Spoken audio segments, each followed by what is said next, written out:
இல்ல நான் என்ன சொன்னேன், நான் சொன்னது வந்து கஞ்சா கல்டிவேஷன் ஜீரோன்னு சொன்னேன். அது இப்பவும் உறுதியா சொல்றேன்.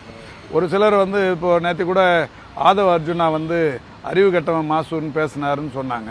பரவாயில்ல, எனக்கு உனக்கு இருக்கிற அறிவு அளவுக்கு எனக்கு இல்லை. நேற்றுக்கு ப்ரெஸ்ஸில் சொன்னேன், ஒரு 42 பேர் துடிக்க செத்துன்னு இருக்கிறாங்க. அதை பதபதிக்க பார்த்து அவங்களுக்கு போய் ஆறுதல் சொல்லி அவங்கள காப்பாற்றுறதை விட்டுட்டு ஓடி போன அளவுக்கு இருக்கிற அறிவு எனக்கு இல்லை. அந்த மாதிரி அறிவு எனக்கு இல்லை.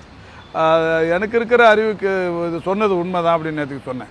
இப்போது அதில் உறுதியாக சொல்கிறேன், 0% கல்டிவேஷனுங்கிறது தமிழ்நாட்டில் உண்மை.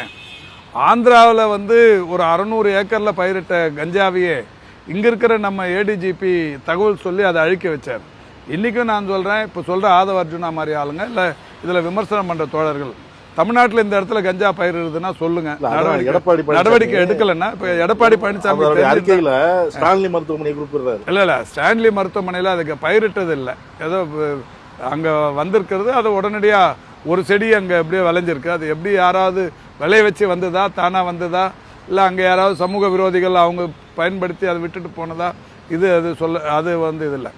இப்போ நம்ம என்ன சொல்கிறோம், இப்போ இந்த எடப்பாடி பழனிசாமி உள்பட எல்லாருக்கும் சொல்கிறது, எங்கேயாவது கல்டிவேஷன் இது மாதிரி இப்போ கஞ்சா பயிரிடுறது. இப்போ ஏன் ஒன்றிய அரசே சமீபத்தில் வந்து ஒரு இதில் WHO ஐநாக்கோ ஒரு அறிக்கை கொடுத்துருக்காங்க, கஞ்சா வந்து பயிரிடுறதுல தப்பு இல்லை, அது வந்து ஒரு இதுதான் விவசாய பொருள், அது வந்து போதைப் பொருள் இல்லைன்னு ஒரு அறிக்கை கொடுத்துருக்காங்க. பத்திரிகைலாம் கூட வந்துருக்கு.